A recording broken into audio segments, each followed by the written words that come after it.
Is Mr. Wayne Erskine, who is a professor in natural resource management at Wollombi University.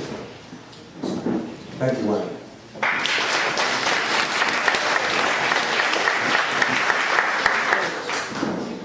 Thank you very much. I interpreted what I was asked to do was to try and give some advice on where you're likely to find evidence of Aboriginal occupation in the Wollombi Valley catchment based on work that I've been doing here since 1979. I'm not an archaeologist, not an anthropologist, I'm not a theologian either. I'm basically a person who's interested in earth surface processes and landforms. And I've dug many a hole throughout the floodplains and terraces of Wollombi Brook. And so I just want to try and distill where I have found evidence of Aboriginal occupation. I do want to stress that, like Kakadu and Arnhem Land, we are in a sandstone catchment, and like Kakadu and Arnhem Land, sandstone country is very good country for finding a number of occupational sites where they produce very good rock art sites, and also caves and occupational sites as well. What I'm going to do is briefly start with some information on the geological context of the catchment, look at the hydrological imperative of Aborigines, so they needed water, so you're likely to find many good sites around good watering points. I'll then make some brief suggestions of likely sites on 3 of the creeks that I've worked on, Finances Creek, Dairy Arm and Wollombi Brook. I'll also present some archaeological results from a paleo flood study that I've done at Paynes Crossing. I would also like to point out that there are many sandstone caves likely where rock art has been found, some of which you've already heard about, and of course rock grinding grooves are very common in this area.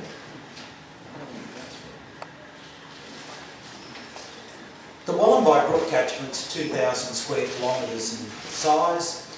The catchment boundary is shown by this dashed line, and as you can see, by far the bulk of it is occupied by that pattern, which is basically sandstone. It's usually all middle to late Triassic in age, which just basically means it's about 220 million years old. But the sandstones are comprised of 2 different mappable units of formations. The top stuff around here is Hawkesbury sandstone, and the underlying stuff is what's now called the Terrigal Formation of the Gosford subgroup of the Narrabeen group. There's very little difference between the sandstones in each, the Gosford Formation and the Terrigal Formation. The main difference is that the lower stuff, like where we are here, has more matrix and more material infilling between the sand grains, and it has a different heavy mineral suite. Basically that means bugger all.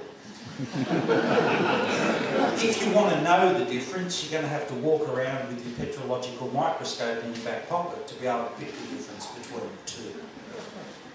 Most of the sandstone cliffs you have upstream of here are mapped as the mangrove sandstone member, and it extends over also into the Wollombi Valley.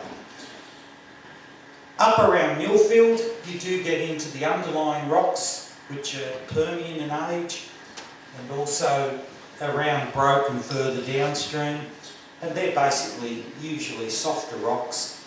I will say a little bit about them, but I think most of the archaeological interest in country is in fact in the sandstone. Okay, Aborigines, like us, had a need for water, and so you'll find many good examples of campsites near permanent water. The point that I'd like to make is it's not the permanent water that exists today, it's the permanent water that existed before European settlement. So many of the areas that were in fact declared water reserves at the time of first settlement are now infilled with sand. So if you looked at it today, you may not think it was a good watering point, when in fact it may well have been for Aborigines. Also they needed shelter, and that's where sandstone is very important. Not only caves, but some of the big boulders also provided some very good shelter. If they had a good campsite, then quite often they would have stayed there for some time and manufactured stone tools. And of course would have discarded what they didn't want. So there's some very good, if you like, rubbish dumps, and I mean that in the nicest sense of the word, where you can find plenty of the discards. And of course they did other things as well. The other thing that I'm unaware of around here are quarry sites for suitable stone implements. In the Golden Valley to the west, there were some important quarry sites in basalts. And of course we do have some important basalt mountains around here, with Mount Warrawolong and Mount Yengo being very important. I've just put in here a surveyed cross-section that I come across in State Archives from 1829, and it starts at the top of Mount Warrawolong. I'm sorry, because the location of that survey transect was shown down here. The quality of the map's pretty horrendous, so I haven't included it. But you can see, basically, there's a couple of 100 metres of basalt at the top of Mount Warrawolong where the fire tower is. And when you come down off that basalt, or bluestone, you reach a shelf, and that's where the sandstone starts, and the rest of the valley is cut into sandstone. I would hypothesise that there would be some Aboriginal quarry sites on some of the basalts around here, and once you get lower down on some of the terraces overlooking the Hunter, there are some very good quarry sites and some of the sill creeks on those river terraces. Sandstone doesn't make a good stone implement material, so it is not used. The work that I've done has involved a hell of a lot of drilling holes and digging trenches and pits and the like. And so I've looked at many kilometres of valley around here, and so what I want to do is just distill out of that the areas that I've found where there's post-European settlement sediment, something that I call PSA, post-settlement alluvium. And where you've got post-settlement alluvium, obviously you're not going to find evidence of Aboriginal occupation. You might get the odd artefact, but it's been reworked from somewhere else. And what you would need to do is to find out where it came from.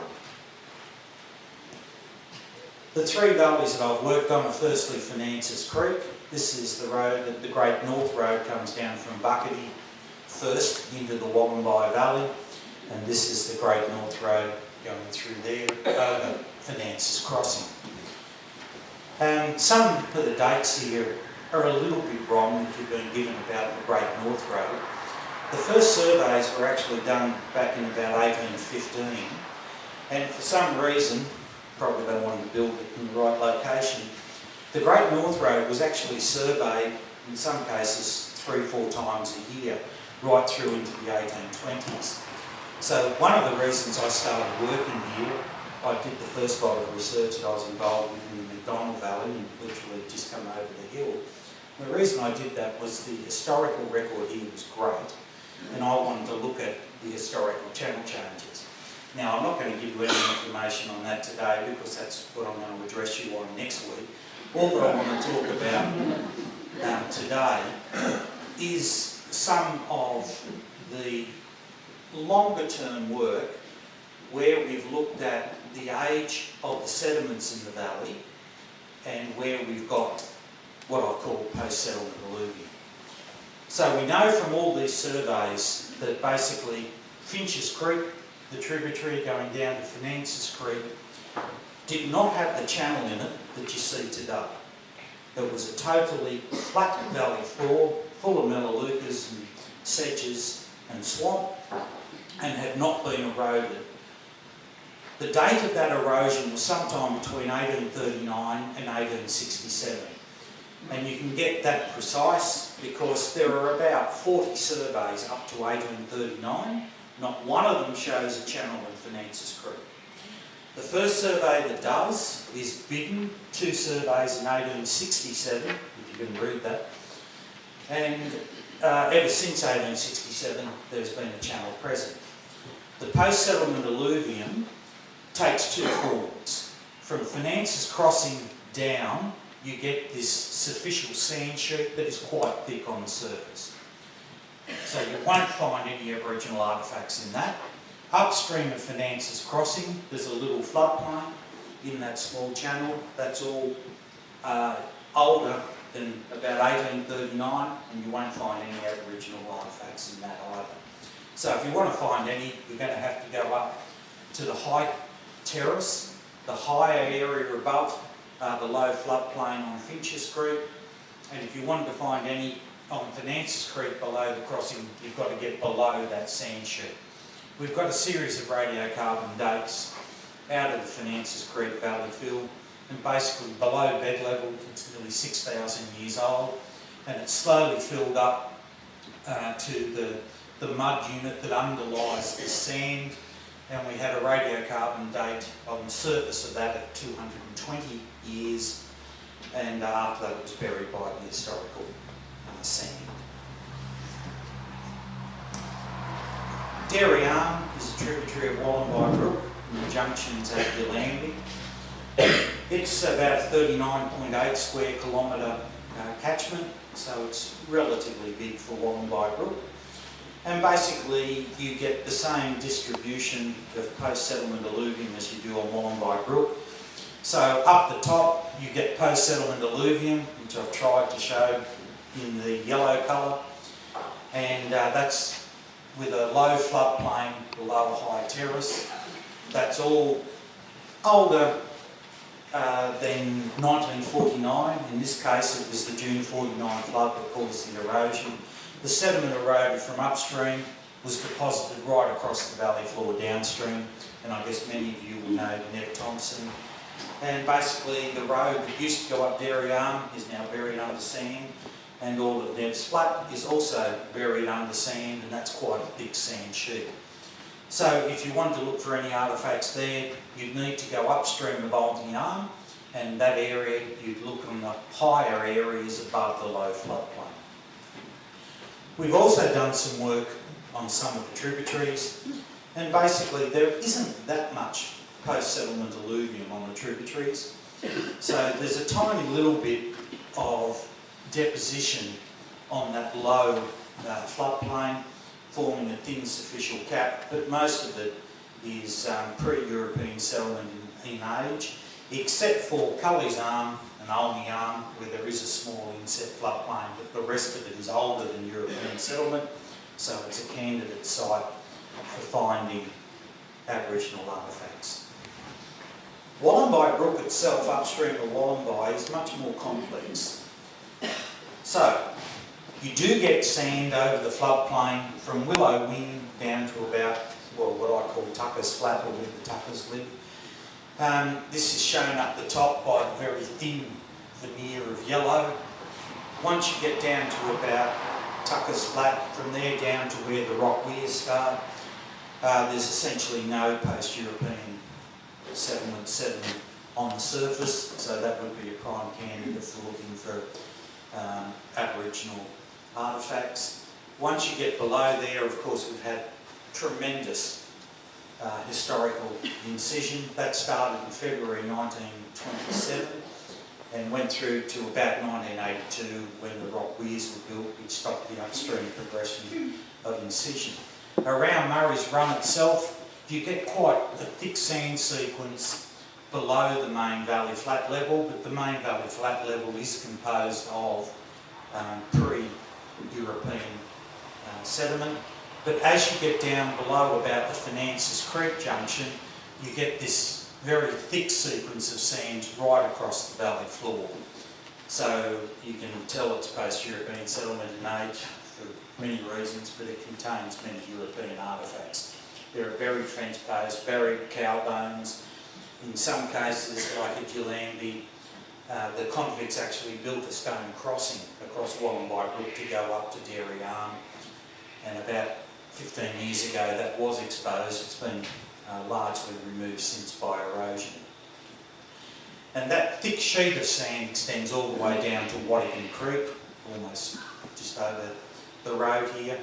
Once you get downstream of Wattigan, down to about halfway down to Milson's Arm, there is still post-settlement alluvium there, but now it's a very small inset feature to the main valley flat. So most of the valley flat is a prime candidate, and certainly below Milson's Arm there is no post-settlement alluvium. So again, that's a prime candidate for finding any evidence of Aboriginal occupation. Just to show you this thick sand sheet from Wollombi to Laguna, these are two photos of it. This one's taken opposite the Yango Creek Road. This one's taken just up the valley from here at the Wadigan Creek Road. I hasten to add that none of this exists anymore. It's all been eroded to Kingdom Come. But at the time that we did this, you can see there was over 2 metres of post-settlement alluvium. It's all stratified sand. We obtained a series of radiocarbon dates below it. Immediately below that sand, and there were buried fence posts in there, we've got a radiocarbon age of 220 years. In the middle of that unit, 1,270, and at the base of that unit, nearly 3,000 years. So I was speaking to someone before I started talking. I don't believe Laguna is an Aboriginal term. I think Laguna is a bastardisation of lagoons, and you go through all of the original historical surveys that were carried out here, and what was present from Wollombi Creek up to above Wollombi were a series of lagoons, or what were mapped as chain of ponds. And those chain of ponds produce very fine grain sediment, and this, and as you can see here, this dark unit below the sand, was a mud or a clay unit, which you can call a swamp sediment if you want, a chain of ponds. But basically, we've had a hell of a change since European settlement from very fine-grained floodplain sedimentation now to very coarse-grained sands. And the reason for that has been upstream incision in Murray's Run, which has eroded the valley floor, supplied the sand, which has then buried all of the floodplain immediately downstream. The last thing that I want to talk about is some work that I've been involved with at Paynes Crossing, looking at paleo floods. So paleo floods just means floods. The paleo means old or very old. So these are floods that occurred before European settlement. I'm not telling you anything, but the June 49 flood is the biggest historical flood that you've had here at Laguna and Wollombi.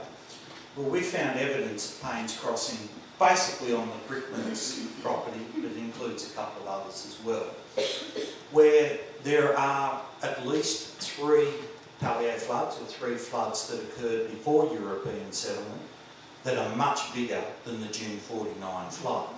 And when I say much bigger, up to about 60-70% higher in peak instantaneous discharge. So the 49 flood is a very nice flood. Well, nice to a geomorphologist, not to a property owner. But in about the last 4,000 years, and I'll show you the evidence for that in a minute, we have had some significantly bigger events. Now, down around Paynes Crossing, you get basically 2 floodplains, a low floodplain and a high floodplain. They're composed of fine and very fine sand, which we call slack water deposits. And it's very easy to find the evidence of Aboriginal occupation. As I said, these are fine, very fine sand. How do you know you've got an occupational deposit? Well, straight away you run into gravels.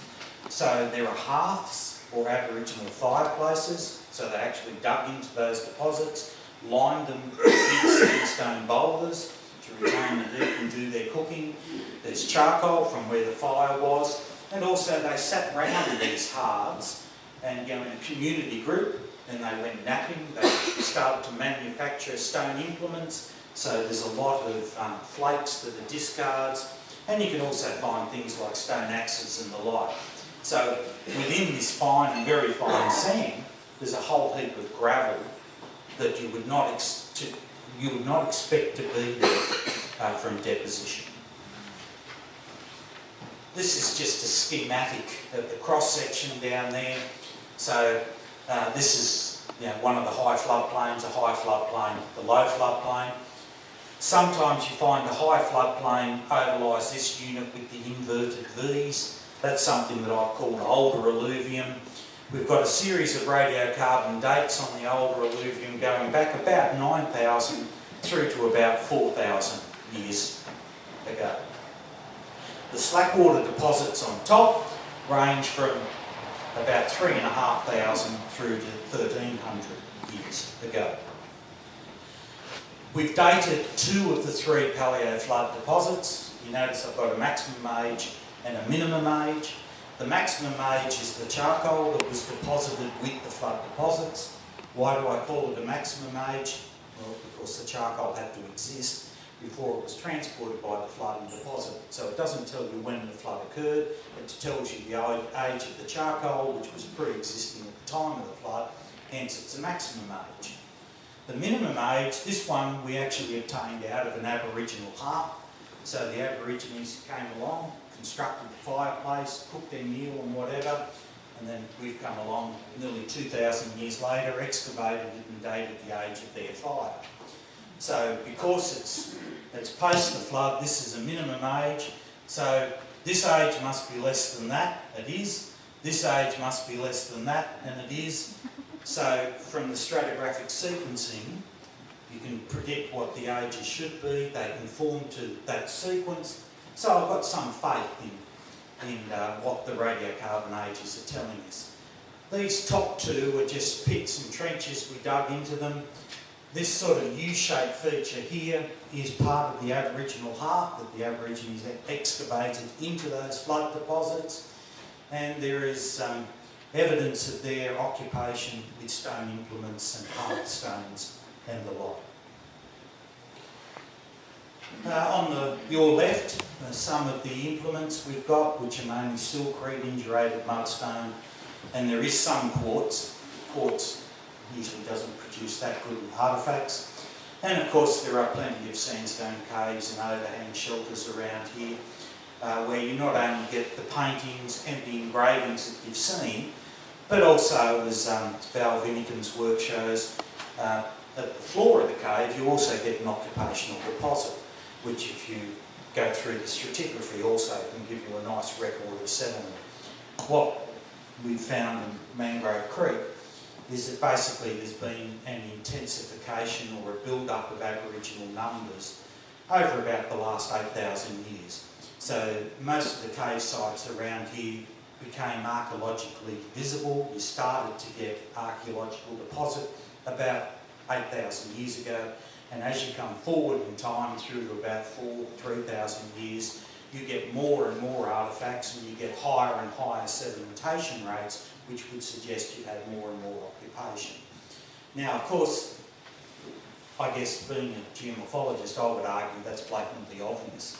And the reason for that is, where were the Aborigines? Well, ignoring a lot of the cultural and mythological significance of this area, most of them are on the seashore. The seashore was often the continental shelf.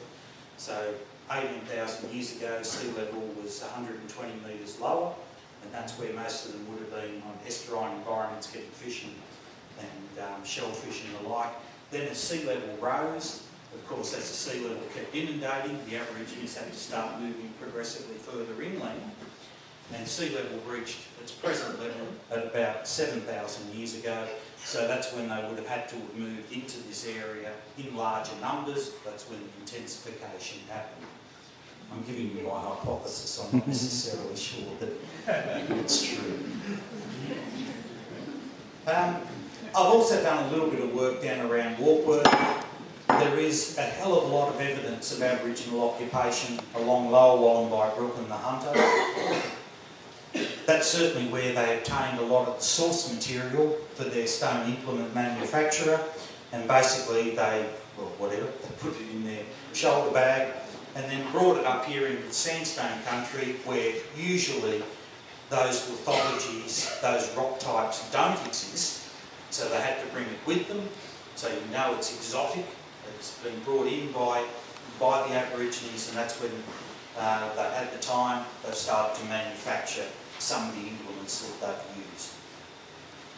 I'm quite interested in the lower bit of Wollombi Brook because there's some of these source bordering sand dunes.